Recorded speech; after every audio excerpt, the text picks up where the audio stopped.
Obviously, you've got a war on your border.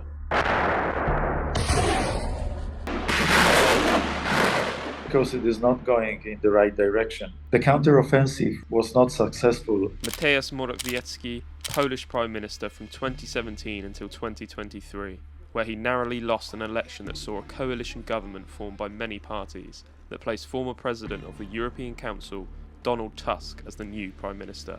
In recent years, Morawiecki has navigated Poland through a pandemic, a global economic crisis, and also being on the doorstep of war, as it shares a border with Ukraine, which is nearing 2 years of conflict with Vladimir Putin's Russia. Since losing the election, loyal supporters of Morawiecki's Law and Justice Party have staged protests in cities across the country where political unrest has grown.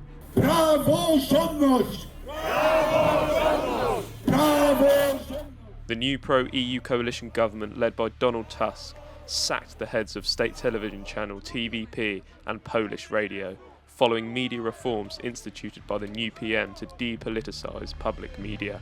In addition, Polish police have arrested the former Interior Minister and Deputy Interior Minister inside the presidential palace in Warsaw.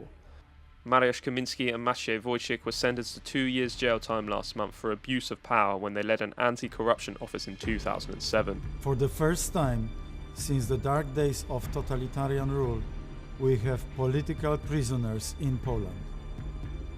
This is simply an act of political revenge by the current government and is an example of the blatant persecution of the opposition by those in power. The former Polish PM exclusively spoke with the Daily Express's David Maddox in his first British newspaper interview since 2 of his party's MPs were arrested this week. I appeal to the democratic community of the West not to look passively at what is happening in Poland today. We're all quite shocked to hear about the arrest of 2 members of Parliament. If we can start with that, what's going on here since the election? There seems to be extraordinary upheaval in Poland, and maybe you can just give us your perspective of what is happening. What one should emphasize in the context of arresting 2 members of parliament is that those were 2 guys who have established the anti-corruption office. Just to put it into perspective, Poland and Ukraine, from the point of view of the level of corruption, was quite similar in the 90s and during the noughties. On the last 15 years changed a lot, and anti-corruption office helped a lot to eliminate the rottenness out of our budget.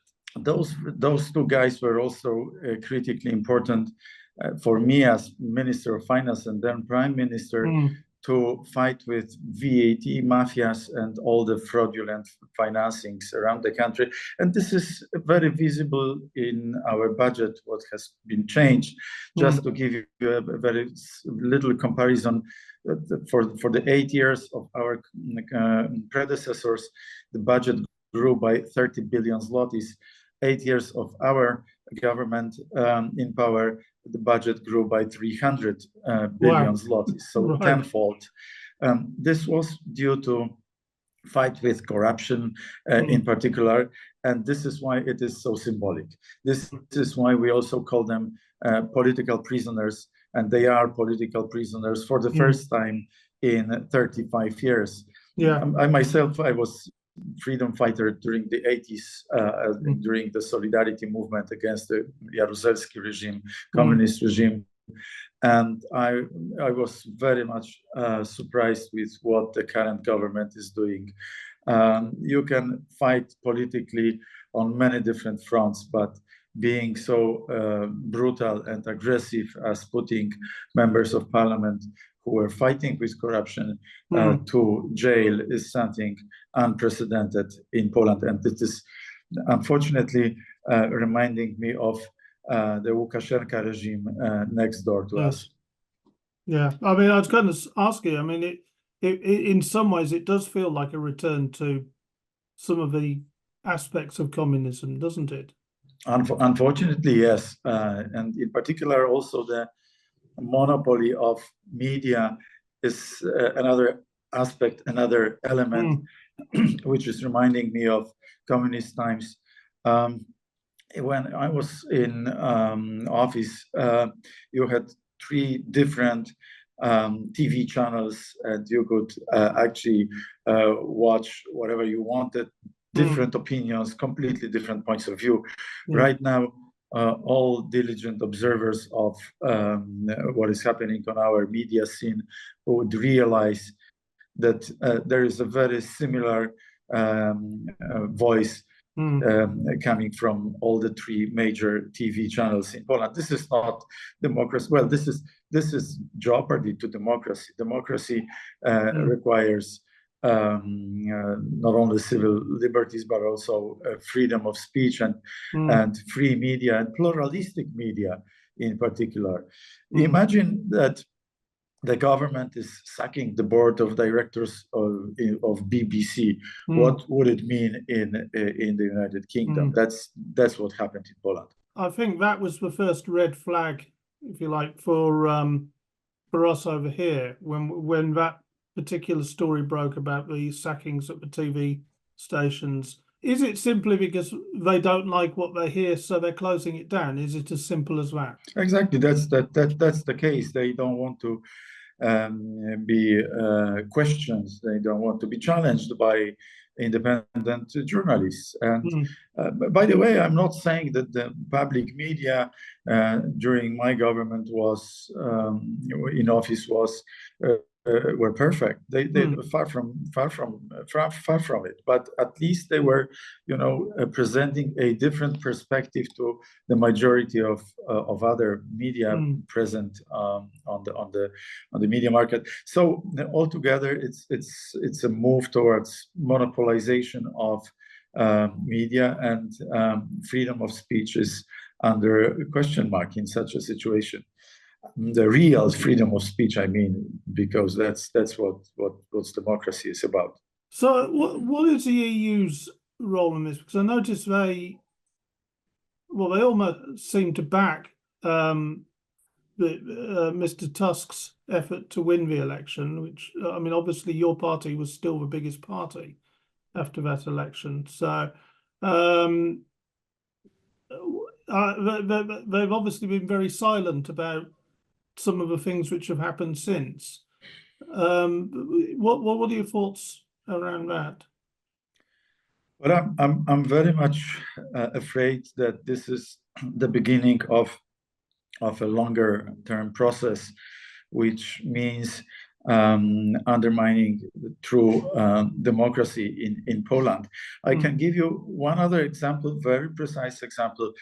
In our constitution, there is a rule that all the judges are going to be appointed by the president, and if there are any irregularities about the proceedings, then the signature of the president is healing all potential irregularities, even if they were not, but you might think that there were.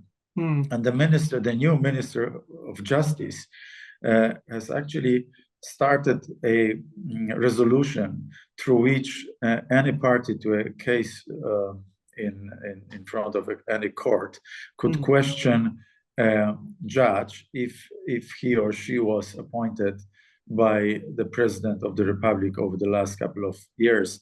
It means that 30% of all the judges can be questioned by people, can be questioned by their colleagues, judges. That's the first step to a complete chaos in the judiciary system. That's number one, and it is in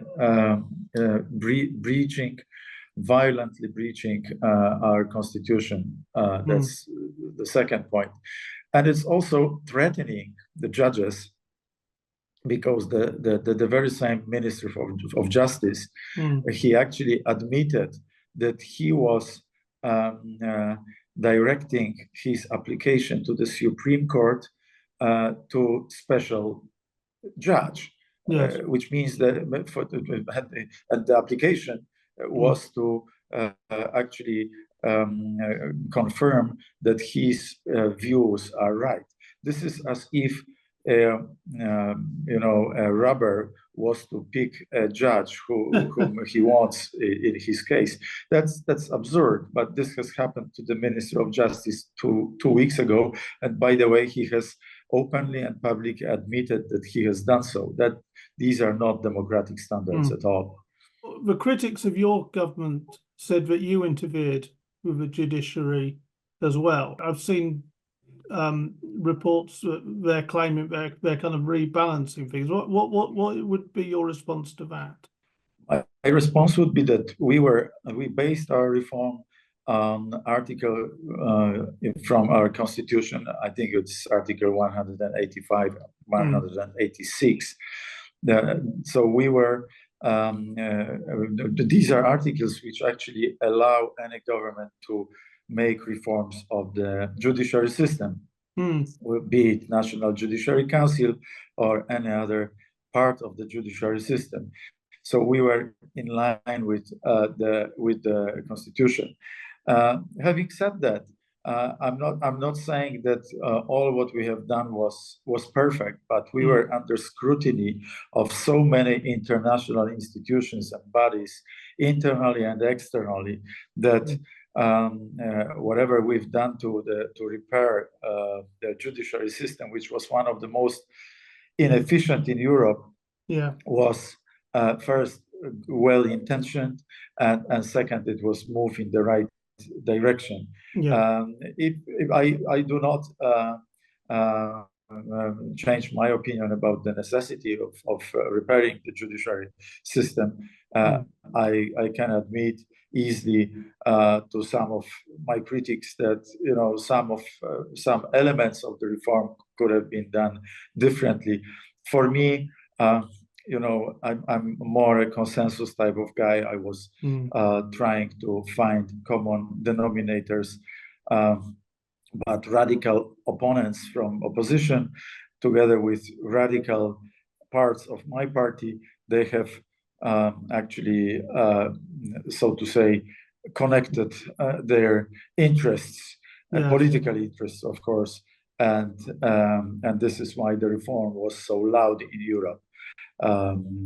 Having said that, I believe that during the last 4 weeks they are in breach of constitution, and they have actually raped the judiciary system visibly, and we were trying to repair it. So there is a huge difference between ourselves. Your relationship with the European Union as well, because obviously you, whilst you were in government, you had a ongoing dispute with them. They were withholding a lot of money from Poland that was due to Poland. The first act of the new Prime Minister after the election in your country was to go straight to Brussels. Of course, he's a former president of the European Council and things. Was it interference in your democratic process by the European Union? When it comes to different EU policies, definitely so. It was an interference in our domestic matters. On the government's agenda during my time, we had different suggestions to the European Union, which is trying to capture more and more of competencies. I think it's a deadlock. It's a wrong direction, which is going to lead to an implosion of the European Union eventually. I definitely believe that the European Union is a very valuable organization from the point of view of free market area, free internal market, economic cooperation, for different freedoms. Freedom of movement of capital, people, goods in particular, and services. But the more competencies are being acquired and captured by the European Commission, the less sovereign state has to say. And if you observe and if you read the recent plans of the European Parliament and European Commission about the reform of the treaty, I find it very, very dangerous for the stability of the European Union, because first it's depriving sovereign states of their basic rights in the area of security, foreign policy, tax policy, which is the very spine, backbone of any sovereign state, and many other areas. I really recommend anybody interested in this to look in 67 areas which are going to be unionized, are going to be taken to Brussels, those competencies. And not only it's against the subsidiarity rule, but it's also going to be completely centralistic and ineffective. And this is what worries me a lot. And the Tusk government has confirmed agreement with those changes. He might be saying something different domestically to the media, but what he has done actually on the European Council level, he has agreed to proceed those changes of the treaties. This is why we are at the turning point in the history of the European Union, and we want to have as good relationships with other countries as possible, but we don't want over-regulated internal market. We don't want red tape. We don't want European institutions attacking our sovereignty and our interests, indeed.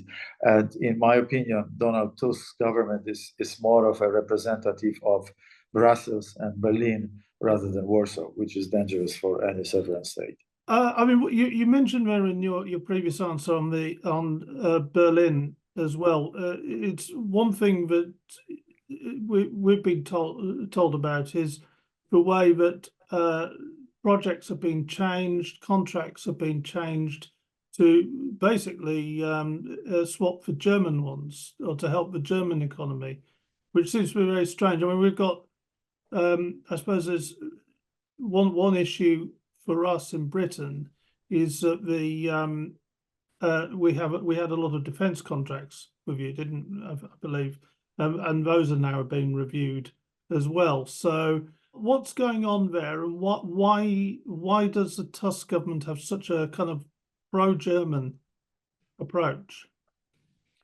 Well, many things which Tusk government is doing is clearly in the interest of Germany, and you don't have to be a Nobel Prize winner to understand this if you realize what he thinks about, for instance, some big projects which my government has initiated, including the Central Communication Hub, which is definitely not in interest of Berlin to have a competition next door. But it is in interest of Poland. And he's questioning this project. That's one example. Another one is the defense contracts. What my government did, we have increased dramatically the defense expenditures to 4 percentage points of GDP. By the way, the budget deficit in Poland is 4.5%. Approximately. So most of the budget deficit stems only from the defense expenditures. By comparison, the defense expenditures in Belgium or in Spain are around 1 percentage point. So we are the security provider for the other countries of NATO, and we have entered in a very tight cooperation with the UK companies, with the US companies, and also some companies from France and South Korea. And I want those contracts to be respected by the current government. I view the contracts, also those contracts which we signed with the United Kingdom companies, as vitally of vital importance for our security. The projects around mid-range missile systems are extremely important for the security of my country. But definitely Germany, the politicians were not so happy that we have not signed contracts with their companies. And now they will be trying to change this through their representative here in Warsaw, who is Mr. Tusk. Obviously, you've got a war on your border. I mean, it's Yeah. which is, you know, probably the most significant thing to happen, you know, in a Absolutely. decade, really. You know, with possible exception of a pandemic. It's a is still a huge concern. I mean, where do you think things are going? It is still of huge concern to us and to all NATO, and in particular because it is not going in the right direction. The counteroffensive, which our Ukrainian friends and partners started late spring of the last year, was not successful. We should summarize this as not successful, unfortunately, and it means that Russia and President Putin, who have huge resources and they have this strategic depth and they have patience in international politics. They don't have elections really. Of course, they have a theater of elections, but they don't have elections. Yeah. They can look at their strategic interests in a much more longer term perspective, and they have big resources in terms of their industry, their people, and this is what they are now using. They recruit more and more troops. They started producing several hundreds of tanks per year, whereas in Europe we are producing maybe several dozens tanks per year, if not less. This just puts this whole war in a perspective. And this is why NATO and defense expenditures across NATO, and this is why transatlantic community, together with the United Kingdom and together with the United States, is so important.